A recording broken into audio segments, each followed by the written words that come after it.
On the move with doctor Nasrullah Rana. Celebrities की बात कर रहे थे और नाक और कान और गला, ये तीन चीजें, इसमें स्पेसिफिकली नाक और गले का सेलिब्रिटीज के साथ बड़ा ताल्लुक है। बेशुमार लोग हैं जो अपना नाक बेहतर करवाना चाहते हैं, उसके लिए आते हैं। बेशुमार गुलकार जो हैं वो चाहते हैं उनकी आवाज़। तो कुछ सेलिब्रिटीज के बारे में बताएंगे, किस तरह की सेलिब्रिटीज को आपने ट्रीट किया? मैं आपको बताना पसंद करूंगा कि हमारे बड़े सगीर में एक बहुत बड़ा नाम है मैडम नूरजहां का। जी। वो मेरे क्लिनिक में खुद चल के आई थी। क्या बात है। और यकीन करें कि उनका आवाज़ का खासा मसला हो गया था। तो फिर सारा अल्लाह की मेहरबानी से मैंने उनको पर्सनली भी विज़िट करने जाना, फिर वो आती भी थी। उनकी आवाज़ जो थी वो एक स्टेज पे जाके काफ़ी हद तक उसमें प्रॉब्लम्स आ रही थी और इतनी नफीस और शुस्ता उनकी गुफ्तगू थी और वो मतलब एक फुल ऑफ वैल्यूज थी। मैं आपको बता नहीं सकता कि इतना अच्छा आर्टिस्ट मैंने जिंदगी में बड़ा कम देखा है। फिर उसके बाद हेमलता आई इंडिया से। अच्छा, हेमलता वो जिनका गाना था अखियों के झरोखों से। डॉक्टर साहब मुझे ये बताएं कि Hemlata all the way from India, क्या आपकी वो पॉपुलैरिटी थी या आपके कॉन्टेक्ट्स थे, ये क्या था? हेमलता ने जो झरोखे फिल्म का गाना गाया है, ये एक अनमोल गाना है जिसमें वो कहती है अखियों के झरोखों से मैंने देखा जो सामने, तुम दूर नजर आए, बड़ी दूर नजर आए। हाउएवर वो एक बड़ी लेजेंड किस्म की इंडिया की मतलब गुलकारा है। उनको मेरा किसी ने बताया, फिर उन्होंने मेरा एक्चुअली जिसको कहते होते हैं डेफिनेटली एक प्रोफेशनल आदमी के पास तभी आप जानता है जब बंदा हर चीज़ को सिलेक्ट करके चूज करके आगे निकलता है। तो वो मेरे पास आई, उनका गला मैंने चेक किया, उनको मैंने ट्रीट किया और अल्लाह ताला की मेहरबानी से दुआएं उनकी ली। उन्होंने उनसे भी मैंने फीस नहीं ली। मेरा ये है कि मैं किसी आर्टिस्ट से फीस नहीं लेता। जब वो आता है हम कहते हैं यार ये लोग हैं, इनकी हम खिदमत करें। इसके अलावा भी और बेशुमार मतलब वसीम अकरम भी मेरे पेशेंट रहे हैं। हाँ, वसीम अकरम उनके गले का प्रॉब्लम था, उनका नाक का प्रॉब्लम था। राइट, उनका नाक का प्रॉब्लम था। Was my patient. मतलब आपने जब सेलिब्रिटी का नाम लिया है। अच्छा, इसी तरह तारक अजीज साहब जो नीलाम घर का प्रोग्राम करते हैं, इनका भी गले का मसला होता था। मैं इनका गले का इलाज करता था। आजकल एक हम देख रहे हैं कि हर कोई अपना नाक खूबसूरत करना चाहता है। वो शोबिज में लोग हैं। अब तो मुझे क्रिकेटर, वो पाकिस्तान क्रिकेट टीम के एक बॉलिंग कोच हैं, उनको मैं देखता हूँ, उन्होंने भी अपना नाक अभी recently rhinoplasty. How safe this procedure is कि 18-20 साल के बंदे they are keen to get their nose done in a perfect वे।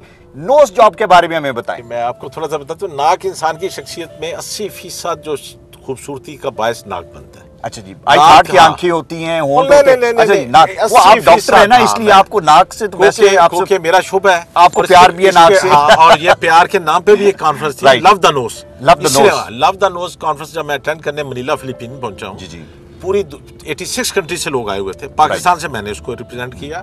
वहां पर यह था कि उन्होंने बड़ी खूबसूरत बातें की कि जिंदगी की इब्तिदा भी नाक से होती है, इंतहा भी इसी के ऊपर होती है। फिर इसकी जरा जो बदसूरती की शक्ल में या इसकी शेप जब खराब होती है या ये बैठ जाता है, आपके पूरे चेहरे का बैलेंस, आपका सारी शख्सियत है। बल्कि नाक ऊंचा रखने के लिए तो लोग कत्ल कर देते हैं। वो कहते हैं नाक नीवा हो गया, नाक इज्जत का निशान भी है। राइट। तो ये नाक का जो ऑपरेशन है ये बड़ा सेफ ऑपरेशन है। इसमें हम राइनोप्लास्टी करके बैठी हुई नाक जो है इसको करेक्ट कर देते हैं। बाजू का कूल्हे में से यहाँ से छोटी सी हड्डी की चिप लेके यहाँ डाल के हम उसको परमानेंटली ठीक कर देते हैं। बाजू का पसली में से एक जो रिब होती है, रिब का एक छोटा सा पोर्शन लेके वो लगा के वो भी कर देते हैं। नाक का जो है खूबसूरत होना भी बड़ा ज़रूरी है।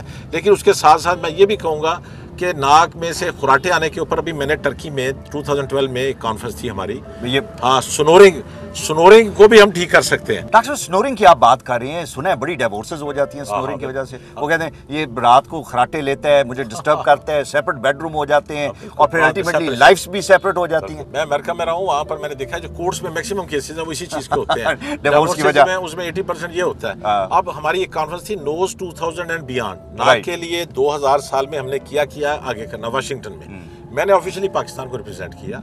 वहाँ पर इसकी खास सर्जरी, एंटी स्नोरिंग सर्जरी के ऊपर उन्होंने वर्कशॉप्स भी की, उन्होंने वो तरीके भी सिखाए। अच्छा, ये करेक्टेबल है लेकिन इसके लिए छोटी सी सर्जरी करनी पड़ती है। ये फूके मारने से नहीं ठीक होता। मैं एक बड़ी जबरदस्त बात कर, गाड़ी का पहिया पंक्चर हो गया, पटाखा बच गया, उसको फूके मारने से नहीं ठीक किया, उसको ठीक करना पड़ता है खुदा के लिए।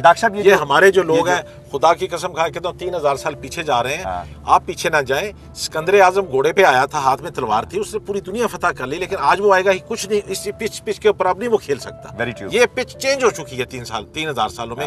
बीमारियां चेंज हो चुकी हैं, बीमारी का पैटर्न चेंज होगा। मैंने पीटीवी पे 1000 से ज्यादा लेक्चर दिए, लोगों को कहा कि खुदा के लिए जब आप पंखे की बजाय एसी यूज करते हैं, आप हज पे जाने के लिए आप ऊंट की बजाय 777 बोइंग में जाते हैं, तो आप सेहत के मामले में क्यों 2-3 हज़ार साल पीछे जाते हैं? डॉक्टर साहब मुझे ये बताएं कि हमने बात की कि नाक का खूबसूरत होना बड़ा ज़रूरी है, लेकिन हर ईएनटी सर्जन इसमें स्पेशलाइज नहीं करता या इस प्रोसीजर को नहीं कर सकता। और फिर मैं ये भी देखता हूं कि ओवरलैपिंग है इस डोमेन की, कि हर प्लास्टिक सर्जन इसको कर रहे हैं और हर ईएनटी सर्जन भी इसको करने की कोशिश करते हैं। आप जनरली बताएं कि ये डोमेन है किसकी? मैं इसमें आपको बिल्कुल जिम्मेदारी से बताऊंगा, क्योंकि ये मेरा शोबा है। मैं सार का वाइस प्रेसिडेंट रह चुका हूँ 7 मुल्कों का। पाकिस्तान में ईएनटी की बुनियाद मैंने रखी है। नाक के ऊपर कॉन्फ्रेंसेस इंटरनेशनल लेवल पे एक्चुअली बेसिकली डोमेन ये नाक ईएनटी सर्जन का है। ओके। क्योंकि उसने अंदर बीमारी को भी मलहूज रखना, सिर्फ नाक की खूबसूरती ठीक कर दी, अंदर से नाक का बेड़ागर कर दिया सपोज, तो फिर क्या रिजल्ट आएगा? असल चीज़ ये है कि नाक का बाद में खुला रहना भी जरूरी है। ऊपर से शेप तो ठीक हो गई है। लव द नोज का मतलब मेन थीम ये था कि आपका नाक खुला रहना चाहिए, सांस प्रॉपर जाए। अगर आपकी नाक में रुकावट हो गई है, नाक के अंदर कोई प्रॉब्लम मेडिकली, सर्जिकली, सेप्टम में, टर्बिनेट्स में आ गई है, इसलिए ये आज मैं आपको बताता हूँ। बेसिकली नाक जो शोबा है ये जुरिस्डिक्शन ईएनटी सर्जन की है।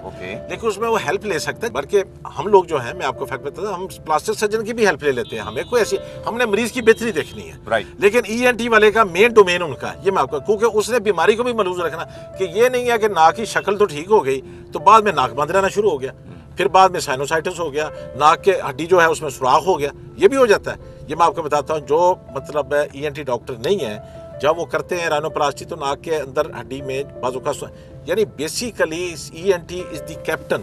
वो कैप्टन है। अब वो टीम में जिस मर्जी खिलाड़ी को सिलेक्ट कर ले, और मरीज की असल ये है कि बेहतरी मलहूज होनी चाहिए। जब वो बंदा ऑपरेशन करा के जाए, अल्लाह ताला की मेहरबानी से वो अच्छी बात करे और एक अच्छा सफीर साबित हो, और बाद में उसको ऑपरेशन का फायदा हो। वैसे शफा अल्लाह ताला का इख्तियार है। कोई बंदा किसी दुनिया में कोई चीज का दावा नहीं कर सकता। प्रॉब्लम्स हो सकती हैं। So many slip between the cup and the lips. Doctor साहब, हमने पहले भी बात की कि मियां नवाज शरीफ जब चीफ मिनिस्टर थे तो उन्होंने मेडिकल के लिए बड़े रेवोल्यूशनरी काम किए, और जनरली जब हम अपनी मेडिकल सिस्टम को कंपेयर करते हैं तो हम उसे अमेरिका से या वेस्टर्न वर्ल्ड से करते हैं। लेकिन जो थर्ड वर्ल्ड कंट्रीज हैं और बेशुमार कंट्रीज जो साउथ अमेरिका में हैं, अफ्रीका में हैं, हमारा मेडिकल सिस्टम उनसे काफ़ी बेहतर है, हमारी एक्सपर्टीज उनसे ज़्यादा बेहतर है। What do you think of this? सबसे पहले मैं ढाका में गया हूँ 1998 में, फर्स्ट सार्क को मैंने रिप्रेजेंट किया एज एग्जीक्यूटिव मेंबर। मैं ढाका गया हूँ, मैं मेमन सिंह गया हूँ, मैं सिलट गया हूँ, मैं चटागांव, 4 शहरों को मैंने विजिट किया। बहुत पीछे हमारे से। हमारा जो किंग एडवर्ड है, मेयो हॉस्पिटल है, ये एक प्रीमियर इंस्टीट्यूशन है सार्क कंट्रीज में, ये मैं आपको बताता हूँ। अच्छा, उसके बाद जब मियां साहब का दौर आया 86 में एज ए चीफ मिनिस्टर, इन्होंने बड़े अच्छे रेवोल्यूशनरी इकदाम किए। इन्होंने पीआईसी हार्ट का जो एक सेंटर ऑफ एक्सीलेंस बनाया, इंस्टीट्यूट ऑफ कार्डियोलॉजी, ये देखने के काबिल है। बाकी जगह पे भी इन्होंने बड़ा काम किया, नई चीज़ों को लेके आए, नए इंस्ट्रूमेंट्स आए, नई टेक्निक्स आई, और ये बेहतरीन इंसान है। मैं इस खिते को, जो पाकिस्तान के लोग हैं, ये इंडस और गैंगीज में दुनिया का बेहतरीन इंसान है, जो जब ये ट्रेनिंग लेते हैं, किंग एडवर्ड से पढ़ते हैं, पढ़ के ये लोगों को बेहतर रखते हैं। इनका रन रेट बहुत अच्छा है। देखो 100% तो दुनिया में कोई परफेक्शन नहीं। Very true. कहीं ना कहीं इजराइल ने जाना ही जाना। अब इजराइल के ऊपर पाबंदी तो नहीं लगाई जा सकती। देखो डॉक्टर आप मर जाते हैं, डॉक्टरों के बच्चे मर जाते हैं। मैं आपको बताता हूँ, ये कोई नहीं है। मेरा अपना क्लास फेलो था डॉक्टर हारून रशीद, उसका बेचारे का हार्ट का ऑपरेशन हुआ young age and he died. America में मर जाते हैं। अब ये अलबत्ता जरूर है, मैं जरूर कहूंगा कि अपने डॉक्टर को हौसला और तसल्ली तशफी देंगे। एक प्रोफेशनल आदमी जो है वो फिर अच्छा है। पाकिस्तान में फिर मैं then I had gone to Sri Lanka में पाकिस्तान से बहुत पीछे हैं। फिर मैंने सबसे बड़ी बात, इंडिया जो इस खिते का एक बहुत बड़ा मुल्क है, हम उनसे भी बेहतर है, उनसे हर लिहाज से बेहतर है।